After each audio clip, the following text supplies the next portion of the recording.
জুলাই এবং অগাস্ট মাসে কেউ যদি রাজনৈতিক প্রতিরোধের নামে ব্যক্তি এবং সংকীর্ণ স্বার্থে কোনো হত্যাকাণ্ড ঘটায়, সেটার ফৌজদারি দায় দায়িত্ব থেকে সে রেহাই পাবে না।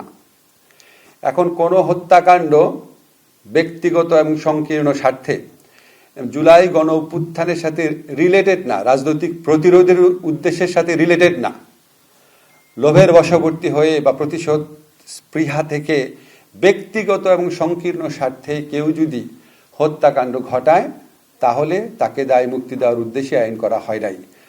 আইনটা করা হয়েছে এই ফ্যাসিস্ট সরকারের পতনের মাধ্যমে গণতান্ত্রিক ব্যবস্থা পুনরুদ্ধারের জন্য সংগঠিত কার্যাবলী, এবং সেই কার্যাবলীতে কালেকটিভলি যারা ইনভলভ ছিলেন তাদেরকে দায় মুক্তি দেওয়া হয়েছে।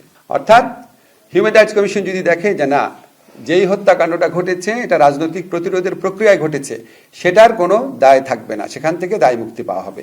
কিন্তু দেখা যায় যে ব্যক্তিগত সংকীর্ণ স্বার্থে করা হয়েছে, এটার অপরাধমূলক দায় দায়িত্ব থেকে অপরাধী রেহাই পাবে না। এখন প্রশ্ন আসতে পারে, কোন হত্যাকাণ্ডটা আপনার রাজনৈতিক প্রতিরোধের প্রক্রিয়ায় হয়েছে আর কোন হত্যাকাণ্ডটা ব্যক্তি এবং সংকীর্ণ স্বার্থে করা হয়েছে, যেটার সাথে রাজনৈতিক প্রতিরোধের সম্পর্ক নাই। এটা নির্ধারণের দায়িত্ব আমরা দিয়েছি মানবাধিকার কমিশনকে। কোনো ভিকটিমের পরিবার যদি মনে করে তার পিতা বা তার ভাই হত্যাকাণ্ডের শিকার হয়েছে অন্য কারো ব্যক্তিগত সংকীর্ণ স্বার্থ থেকে, এটার সাথে ফ্যাসিস্ট সরকারের পতনের সম্পর্ক ছিল না, তাহলে তিনি মানবাধিকার কমিশনে যাবেন। মানবাধিকার কমিশন যদি দেখে যে সত্যি এটা ব্যক্তিগত সংকীর্ণ স্বার্থে করা হয়েছে, তাহলে মানবাধিকার কমিশন এটা তদন্ত করবেন, তদন্ত রিপোর্ট দিবেন আদালতে। সেই তদন্ত রিপোর্টই পুলিশের তদন্ত রিপোর্টের মতো করে গণ্য করা হবে।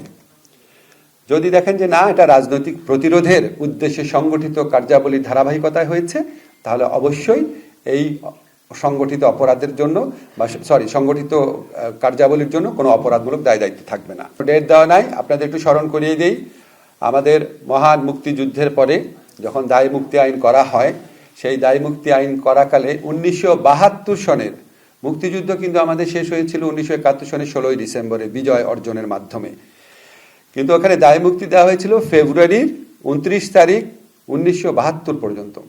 তা আমরা এত দূর বিস্তৃত করি নাই, আমরা জুলাই অগাস্ট, আমরা জুলাই গণ অভ্যুত্থানে যে ডেফিনেশন আছে আমাদের বিভিন্ন ঘোষণাপত্র, জুলাই সনদ, সেটাকে বিবেচনায় রেখে জুলাই অগাস্টে সংগঠিত ফৌজদারি কার্যাবলী।